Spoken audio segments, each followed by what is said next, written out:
Human history, like a river, will keep moving forward with moments of both calm waters and huge waves. We have before us the opportunity to forge a new world order. The problem with modern days unipolarity is precisely like that. The West is leading Ukraine down the primrose path. We don't have enough tanks, we don't have enough vessels, we don't have enough planes to bring chip productions here to the US.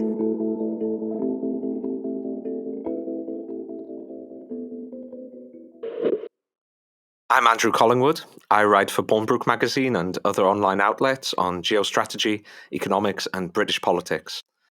Hi, my name is Philip Pilkington. I'm a macroeconomist who spent nearly a decade working in investment management. Both of us believe that the world is undergoing a once-a-century geopolitical and macroeconomic shift. After decades of American leadership, the unipolar world is finally ending. Since World War II, America has set the terms of global trade, and it's backed these up with its control over international institutions and its enormous military power. But things are changing. China is still rising. Russia has reawakened. Europe, America's longtime partner, is in long-term decline. Each week, we'll be dissecting 3 stories that illustrate the shift. From how semiconductor shortages in Taiwan influence Japanese military spending, to how a new scramble for rare earth metals is remaking US foreign policy. We'll be talking about economics and geopolitics, but most importantly, we'll be talking about how they influence each other, how resource competition drives the great game of empires and alliances, and how that story is the great emerging tale of the 21st century. This is Multipolarity, charting the rise of the new multipolar world order.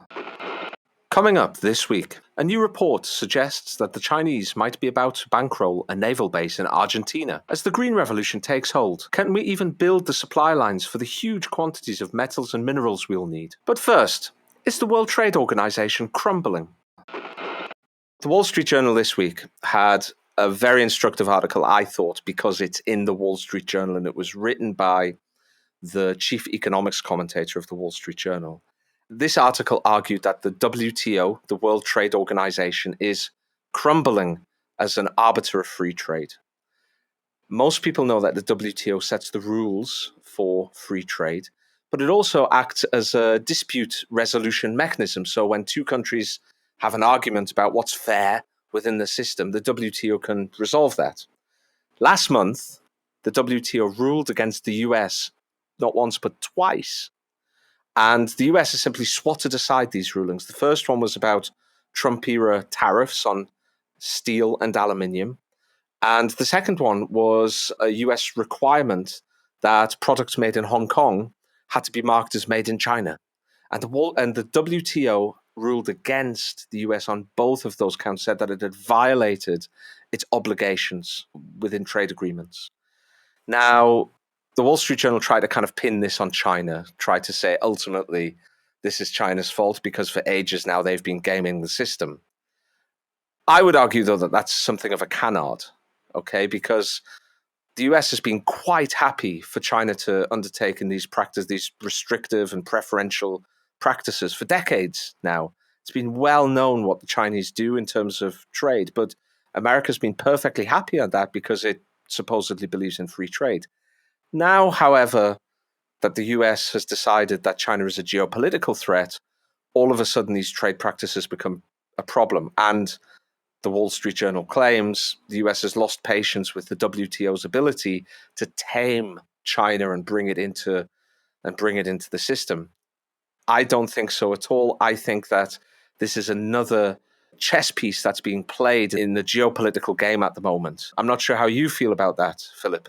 Yeah, I mean, my understanding is that there's been trouble at the World Trade Organization since Trump was elected to office, and I suppose that's when kind of the trade drama started.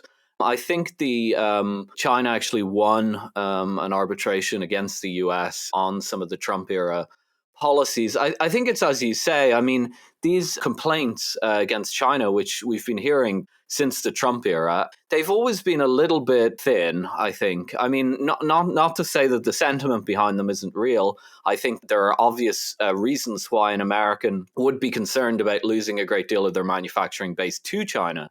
But that wasn't really China's fault. That was the fault of free trade agreements signed by America. That was a policy choice by American leaders.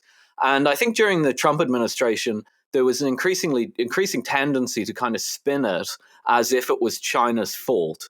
And I always thought that was very unproductive because when Trump shifted the debate, I thought there was actually a very good opportunity for America to look at itself in the mirror and say, would we potentially have a constructive industrial policy? Would we try and reshore some of this manufacturing? I thought the same thing during Brexit in Britain as well.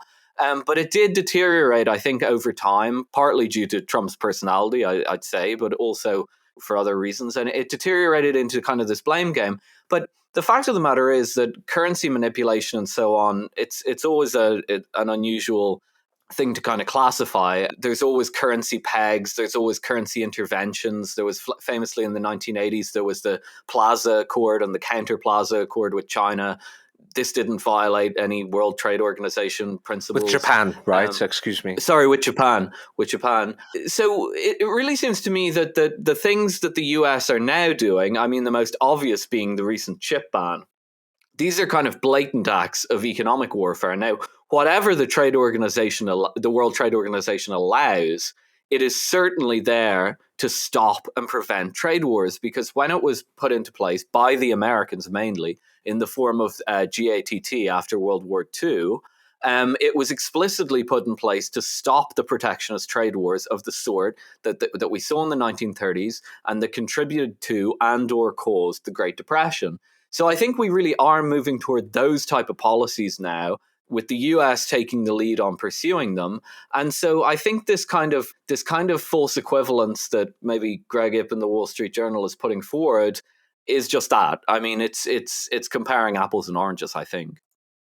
Yeah, I think it's fairly clear that this is an example of geopolitics driving economics and trade relations. It's a point that you've made many times, Philip, that far more economics is driven by geopolitics these days than it is by economic policy per se. I think, as I said before, the US was perfectly happy for decades with these practices, with the arrangements that it had with China. There might have been a bit of grumbling. There was often a bit of grumbling on, from places like the Bernie Sanders left, or the Pat Buchanan right, for example. But generally, the Washington consensus was that free trade was good, and ultimately it was so profitable that it was, the certain side effects were worth putting up with. That view has only changed once Washington has identified China as a geopolitical threat. Now it becomes a problem. Now the US must take matters into its own hands. The WTO isn't enough. The WTO hasn't managed to tame China, as Greg Ip put it in his article. But I think there's something broader at stake here. Free trade in America has been or globalization has been a long-standing goal of America's. People, as you did mention, the GATT or GATT after the war, which was the WTO's predecessor organization. I think it goes even farther back than that. If you look at during the First World War, when America was considering entering, and especially Woodrow Wilson was making the argument for entering, one of the reasons that he wanted to impose a new global system on the West to move away from a balance of power diplomacy towards a more open system was that Wilson understood that the United States, because of its geographical and resource endowments, wasn't reliant on conquest or geographical expansion for security in the same way that some European countries were. But it did need for its capital and its goods to be able to flow freely across borders, and especially imperial borders, which at the time there was quite often imperial preference trading systems. So I see this as, free trade as being a really long-standing goal of the US. And after the war, of course, when it became clear that the Soviet Union was a potential regional hegemon on the Eurasian landmass, and it became clear that the US was going to have to counter the Soviet Union, the US put a great deal of effort also into building a global order that would be aligned with its own aims, and free trade and globalization to a certain degree were part of that. However, now that we've passed that time and we've passed the hubristic period after the Cold War, when the neocons and the Project for the New American Century decided they wanted to remake the whole world in America's image, and free trade and globalization and the liberalization of economies was crucial to that. Now that we've passed that period, and now that America's been deindustrialized to a certain degree, industry as a percentage of non-farm payrolls in America has dropped from 16% in 1990 in half down to 8% now, which is causing all sorts of problems for wage stagnation, for America's productive capacity, its own security indeed. It simply jettisoning the World Trade Organization and indeed free trade. It's decided that this isn't good for it anymore. It's nothing to do with China not playing by the rules. It's because America's decided that this isn't working for us anymore. We're going to move on to something else. Yeah, I think so. And then that raises the question of the chicken and the egg. Have they decided to wind back on free trade because they've realized China's a threat, or have they realized China's a threat because they want to wind back on free trade? I'm not sure the answer to that question, but it's certainly one worth raising. Maybe it's a bit of both. The problem, I think, is as you raise it, it's as it's always said, the business of America is business, right? And I'm not really clear what a global America would look like if it's putting up the protectionist tariffs. Before it came out of its shell in the 20th century, it was quite a protectionist place, but it was a very, very different country then. Small landholders didn't have much huge business. When the big businesses started to develop is when they started to get, as you said, the Wilsonian idea into their head of trading with the rest of the world and the desire to take apart the British imperial system and so on to be able to do it. So I don't know how America would define itself in a world where it wasn't able to deploy the clear business acumen that the American people have. I'm not convinced by it as a strategy at all. And the other problem, I think, is America's not the world. The world has learned a great deal from America in the 20th century, especially in the past 30 or 40 years. And a lot of the world has learned how to trade like America, how to do business like America. I mean, I think especially of China, but also of Japan, Germany, and so on. And just because America has decided it's no longer in its interest to engage in, if not free trade, relatively free trade, does that mean that all these countries are just going to stop? I don't see any reason why China wouldn't just continue to trade. I think that's exactly what they want to do. And if you give me, on the one hand, a country that's throwing up tariff barriers and protectionist barriers and so on with the rest of the world, and another, on the other hand, by the way, which has had declining manufacturing share and some of the problems with its economy that you've highlighted. And then on the other hand, you have this upstart power that only seems to be expanding in these areas, and at the same time is looking outwards and is willing to engage in trade with basically anybody who turns up at the doorstep. I can't really see the first power winning out in that scenario. So I think, again, I'm not a dogmatic free trader by any sense. I think there's been enormous problems with globalization. I'm very sympathetic to people who talk about industrial policy and some aspects of reshoring. But I'm not convinced that this is the way to go about it. I think, to be fair to Greg Ip, or perhaps that's the wrong way to put it, to be fair to the sources from whom Greg Ip was getting his information, they see the world developing not in terms of drawing up the tariff barriers, but trade continuing to be free, globalization continuing to be a thing, but for it to be much more a la carte. So for individual states to be able to choose with whom they trade, rather than, the WTO rules where things are equalized, across a range of different products, services, and nations as well. And the feeling is that the United States can trade much better with countries like it, countries with similar outlooks, than it can with, say, China, for example. I'm not sure whether that's true. I think that's a matter of internal policy. I think Germany, for example, is quite a lot like America. It's a liberal democracy. It's got of course, it's a slightly different culture, but not as much as the difference in culture between, say, the United States and China, and yet it's done extremely well out of liberalizing its trade, right? I mean, Germany's become the preeminent power in Europe again. Likewise with Japan, that's a very different culture again, but it's still a liberal democracy. And it seems to me that Japan has done well in trade as well. I think the big difference is internal policy.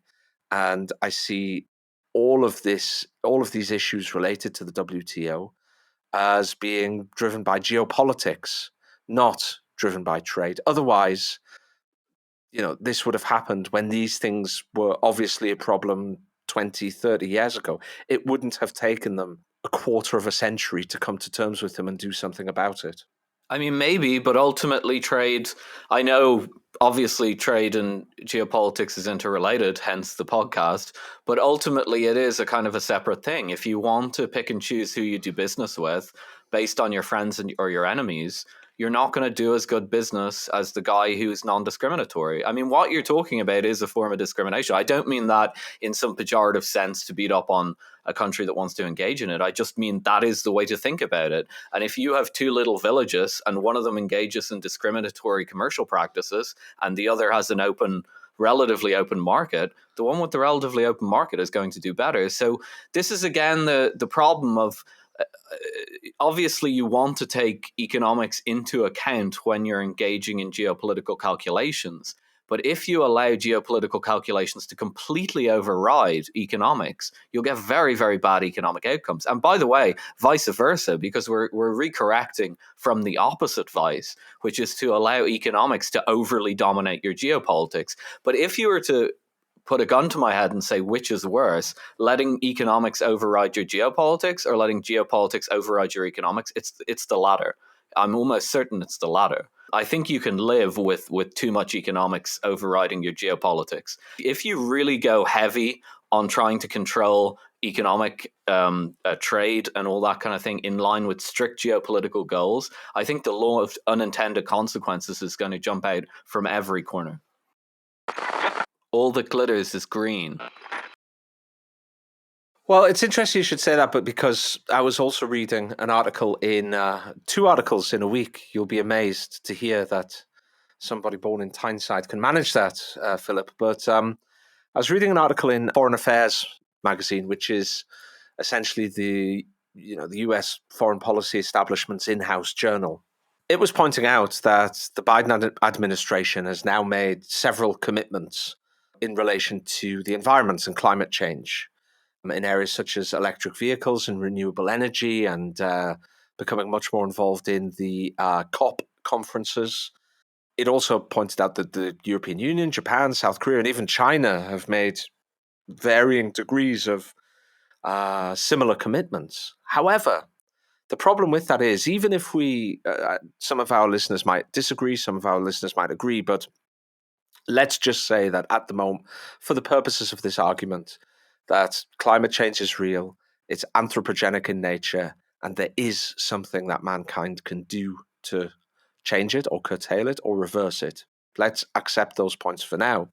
Even if we believe in all of those points, the essay in Foreign Policy magazine was saying that the infrastructure needed for all of this electrification and greenification of the electricity and energy system would require 4 times the critical minerals in the next 17 years, so that's between now and 2040, we would need to mine and refine and then package and make usable 4 times the volume of critical minerals than have been mined in the entirety of human history.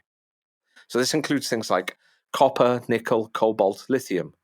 It's a pretty big ask for us to be able to identify sources of this, build up mines, set up the refining process, which for a lot of these things isn't easy. And the article was basically looking at what that would mean for US foreign policy in relation to countries like the Democratic Republic of Congo, Zambia, countries in South America like Peru and Chile. So I think this is something else that's going to tie into US trade and foreign policy as well, Philip. Yeah, I mean, I definitely share your skepticism about this very rapid pivot to electrical vehicles especially. I mean, this is a very new technology. Actually, it's a very old technology. Electric vehicles have been around for almost as long as fossil fuel vehicles, but they've just always kind of failed. Edison built one; it was perfectly functional, but the batteries tended to catch fire and blow up, or I can't remember what it was. But the batteries were always the problem in these things. But having the functional ones that we have now, the Teslas that you've probably seen outside your door, they are relatively new. Having EVs used at this scale is relatively new. I mean, how long's it been around for? 10 to 15 years? I mean, really, Tesla's, in terms of seeing them drive around, Tesla's only been on my radar for maybe 6 years. Probably if you're in America, that might be 10, I don't know. But they're relatively new, and we seem to be kind of betting the farm on this technology. I'm not saying the technology itself doesn't work, although there are still questions about EVs. One question is their depreciation rate, for example. How long do they really last relative to a petrol vehicle, which is an important question. And how much are they worth after a few years? These could be exorbitantly expensive vehicles that find it very difficult to be commercially viable unless they're luxury. We'll see. Again, the cheaper ones are only making their way out now. If those only last 5 years, then, could be a bit of a problem. But you're right. I mean, and now the plan apparently is to completely recenter our economy around digging these metals out of the ground and processing them and trying to figure out ways to secure them. I mean, the first step will probably be, as you say, do the metals exist? Is there enough productive capacity to put them in place? Can we imagine engaging in an industrial policy of that scale? It's not a domestic industrial policy. It's like an international one. It's very daunting, at the very least. When cars came on the scene, there were probably new components. Well, certainly one of the things that was needed that wasn't needed before was petroleum in large quantities. And we didn't really plan it. We didn't say, okay, we're going to retire all the horse and carts and we're going to engage in this big plan to extract the petroleum. I mean, it kind of grew up organically, but we're not talking about it like that. We're talking about it as if we have an almost kind of Gosplan style communist plan to get rid of this stuff by a certain date, and that we're going to completely change the productive systems away from, petroleum extraction and so on into these metals, and that there's definitely enough of these metals. We can definitely get them out. We can definitely process them. I mean, it's a lot, and it's a lot of eggs to put in one basket. I don't know what you make of it.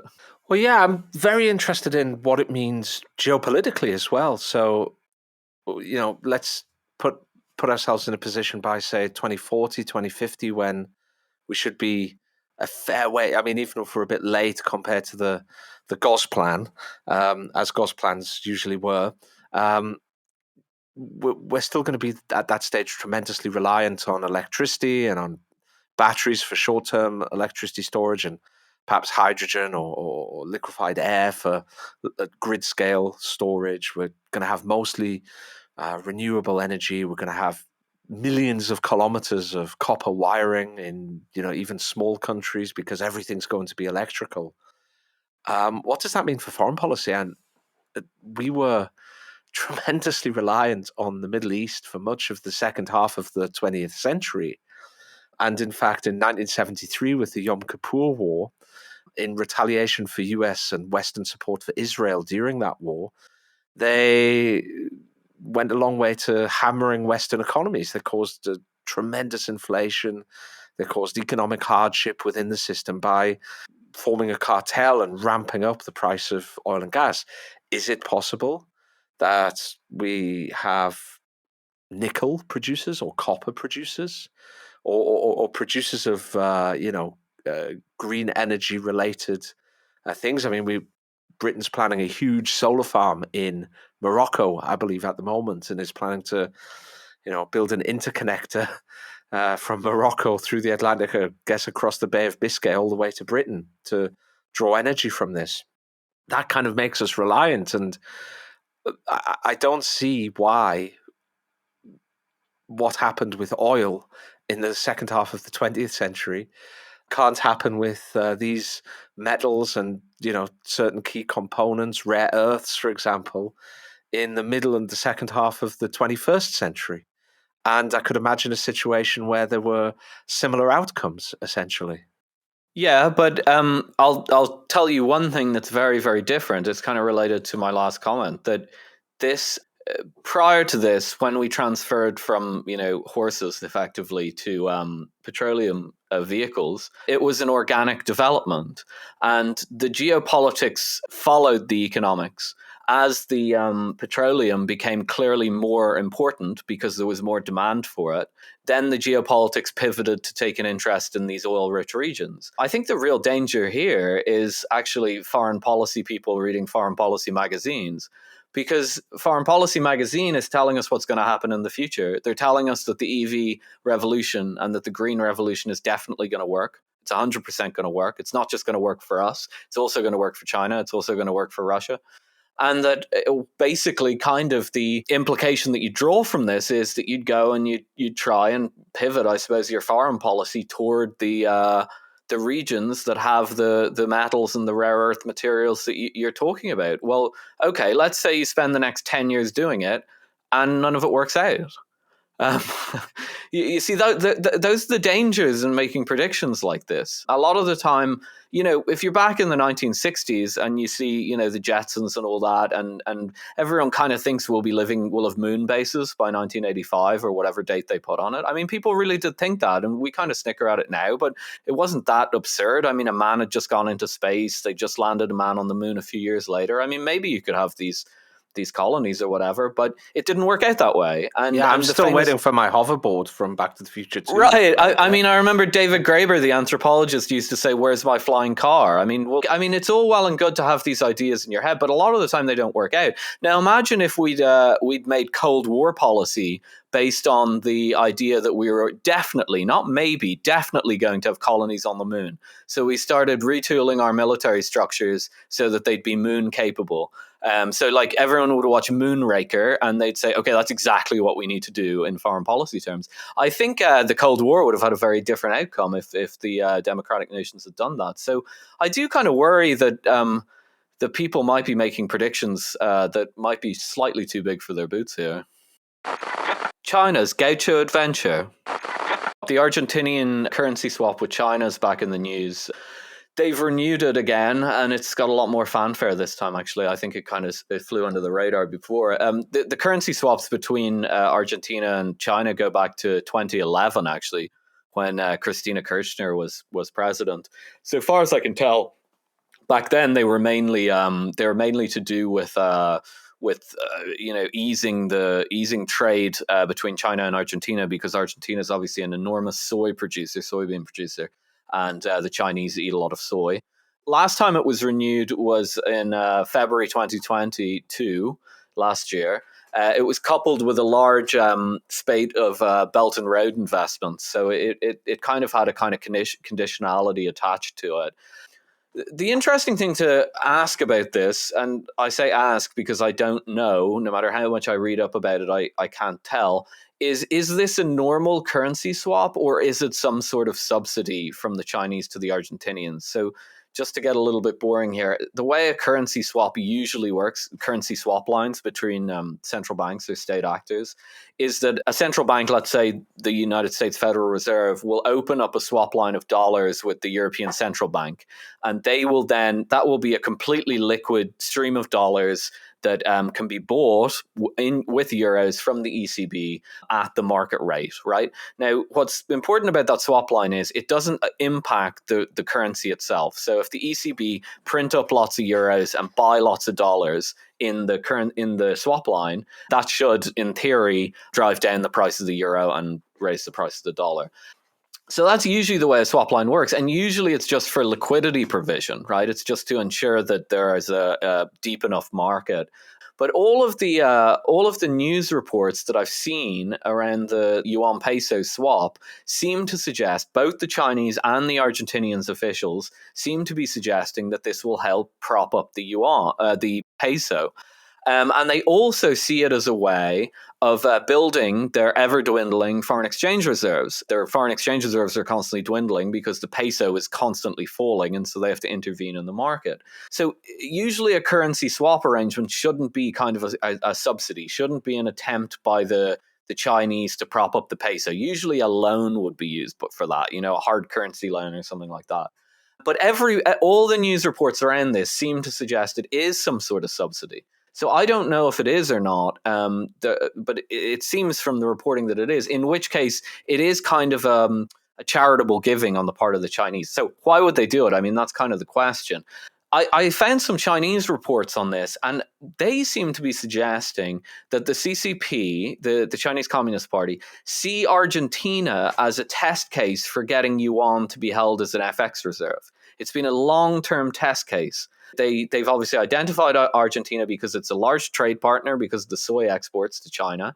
It's got a highly unstable currency, so they constantly need to build up these FX reserves. So it would actually be very logical to go in and use this as a test case to build up yuan as an FX reserve. Of course, at the same time, now Russia, for very different reasons, is also building its yuan foreign exchange reserve. So it's definitely interesting times. Yeah, absolutely. One thing I'm interested in is the fact that Argentina is one of that group of countries which you call BRICS curious, shall we say. So they have, I believe, either applied formally or certainly indicated that they would like to apply for BRICS membership. BRICS is the Brazil, Russia, India, China, and South Africa. 5 countries which at the time had quite similar economies and worked together for economic cooperation. And this is something that we spoke about for some months now, or maybe almost a year now, potentially expanding to include other countries, even countries like, for instance, Saudi Arabia. So how do you think this sort of thing might fit in with BRICS? Because it sounds to me like these countries are, at the very least, what they're doing is increasing bilateral cooperation. That might be something quite different from increasing cooperation through a kind of a superstructure like BRICS, though. So, I mean, how do you see that fitting in? I think this is what we discussed last time, that if there is a transition from one currency to another, it won't actually be some sort of a coherent plan. It'll be a kind of an evolutionary development from point A to point B. And I think the Chinese, I mean, from what I can tell from their news reports, as I said, they see this as kind of a test case. So I think what could be happening here is that they are seeing opportunistic moments to kind of intervene in these countries or in these markets in order to test viability for, in this case, foreign exchange reserves for the yuan, and then see how that develops from there.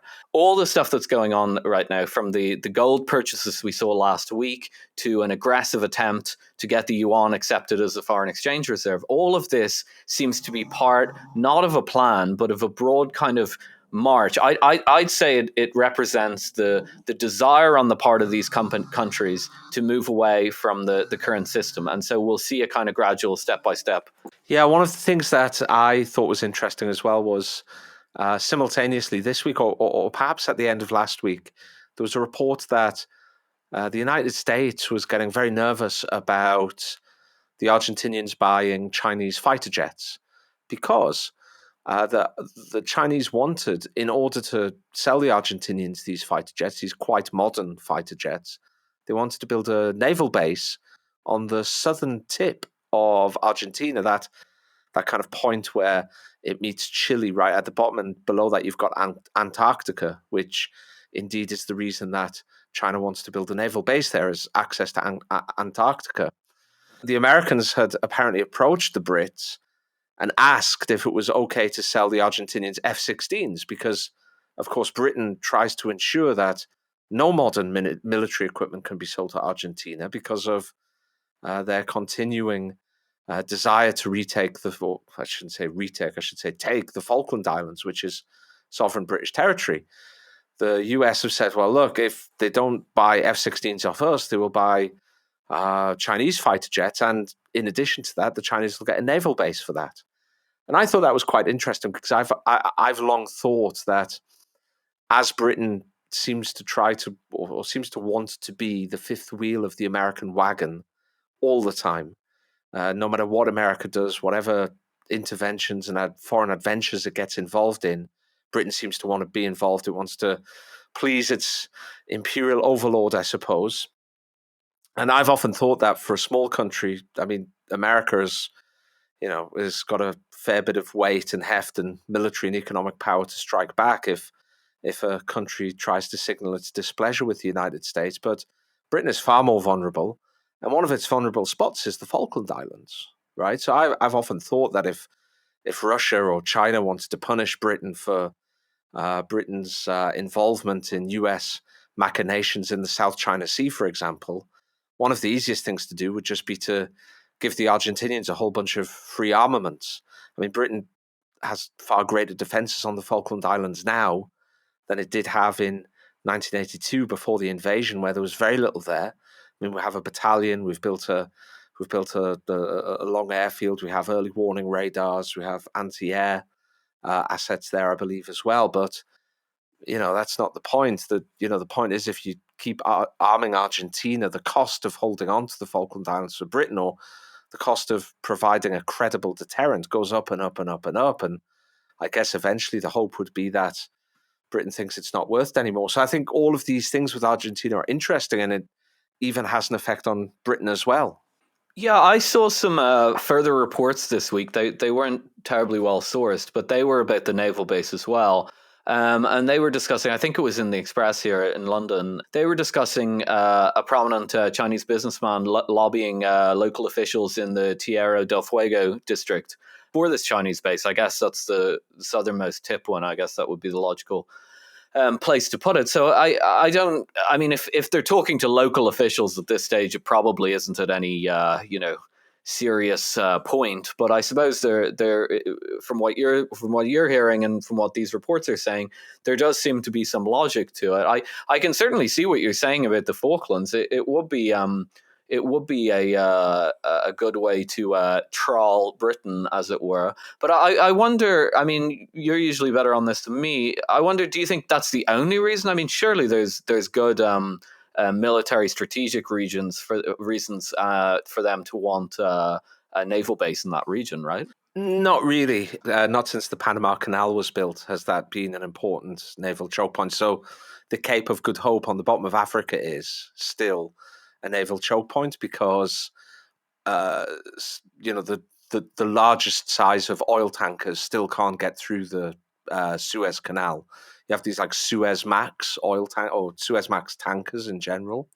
And bigger than that, which some are, they can't get through the Panama Canal. So the Cape of Good Hope on the southern tip of Africa is still, to a certain degree, a naval choke point. But I believe I'm right. I'm correct in saying that the southern tip of South America isn't a naval choke point to the same degree. And I think anyway, in coming decades, you might see a kind of northern corridor emerge as well.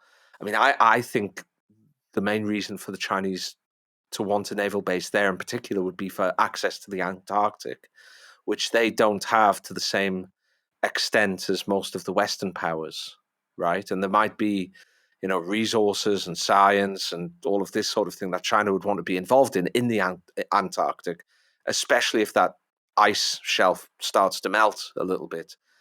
So that would be the reason for having a naval base there. It might also be a test of the Monroe Doctrine. Okay, Monroe Doctrine very clearly says that no power shall have military bases in the Western Hemisphere. So it would be a test of the Monroe Doctrine. I mean, America spent much of the last year saying that they no longer believe in spheres of influence. Well, do they believe in spheres of influence and the Monroe Doctrine, which is explicitly a sphere of influence? So I think that's far more likely than any kind of strategic need to kind of control a choke point. For instance, the base that they have in Djibouti on the Horn of Africa, that is very much a choke point, for a maritime choke point. But this wouldn't be, I think. Yeah, that's interesting. I wonder what America would make of it. I've been commenting a lot that America seems to have lost a lot of interest in Latin America. I suppose that goes to what you're saying about losing interest in this kind of spheres of influence kind of framework. But it does seem like it's making a comeback. I would make a comment on it that I don't think that the foreign exchange reserves and so on, and China's clear desires to at least increase trade, if not actually form a naval base in Argentina, are unrelated. And I think this, just for some humble bragging rights, I think this does give a lot of credibility to what we're saying, that these these economic developments that we're seeing between the BRICS Plus countries could be very real. I think they're often dismissed as kind of like, oh, well, these countries have too many squabbles and disagreements. They'll never be able to form a coherent alliance. And there's a lot of arguments against that. But one of them is just quite clearly, I think the way I envisage the BRICS Plus thing, or something similar emerging, what we call a multipolar world, is that bilateral relations will occur first, and they'll occur on very specific points of interest between the two countries. And then those might form into a network of their own.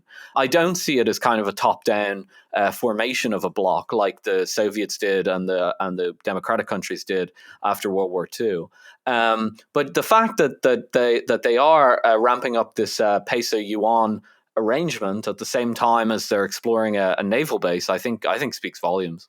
I agree 100%. And I suppose that brings us back to our very first story about the WTO, that one of the solutions that Greg Ip of the Wall Street Journal suggested that he had heard from US officials, was that they were going to go for more of an a la carte option in terms of trading with countries that they feel more comfortable with.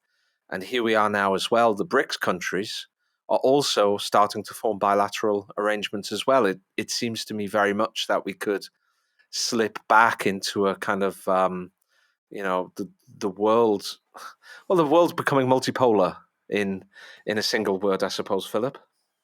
Yeah, I still would distinguish that the BRICS certainly are investing heavily in these bilateral agreements, but they are not burning down the house before they engage in them. I think that's the fundamental difference from what seems to be developing in the West and what's developing in the rest of the world. The rest of the world is perfectly happy for trade to go on as normal now and to firm up better relations between themselves. So it's what I'd call a competitive approach, whereas our approach is what I'd call a monopolistic approach. It's an approach where we already have this kind of friend base or alliance system or whatever. We're currently trading with the world pretty much openly, not now Russia, obviously, and Iran's been out of the game for a long time, and obviously North Korea.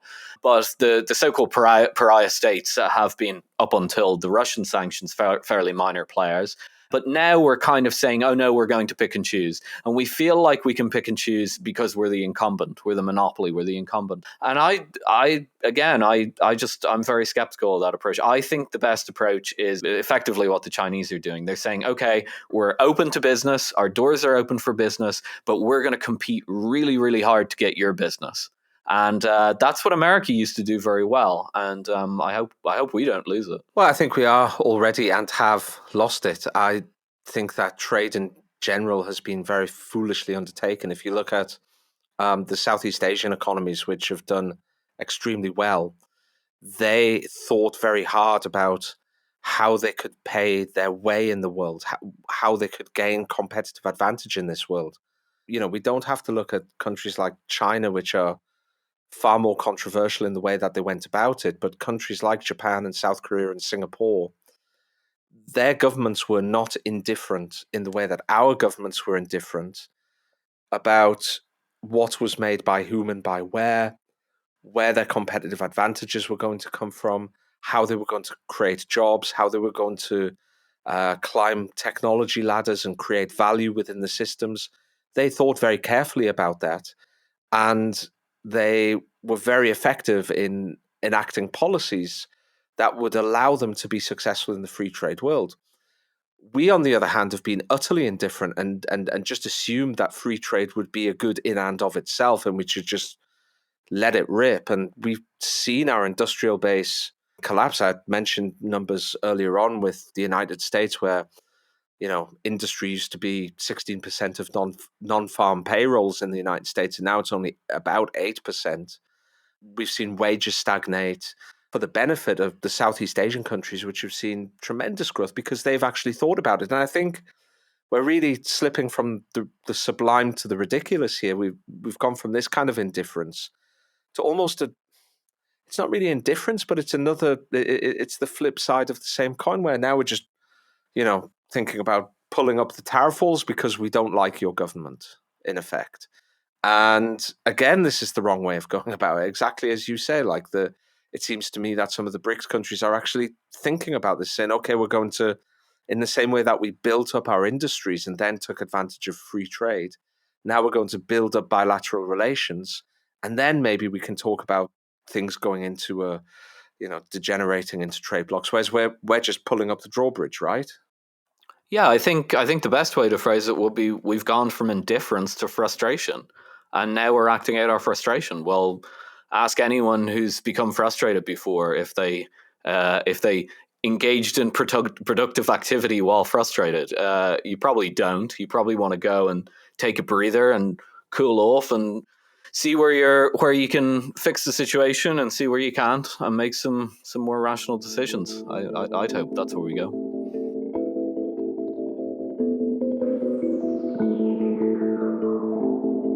You've been listening to Multipolarity. Subscribe or follow for fresh episodes every week.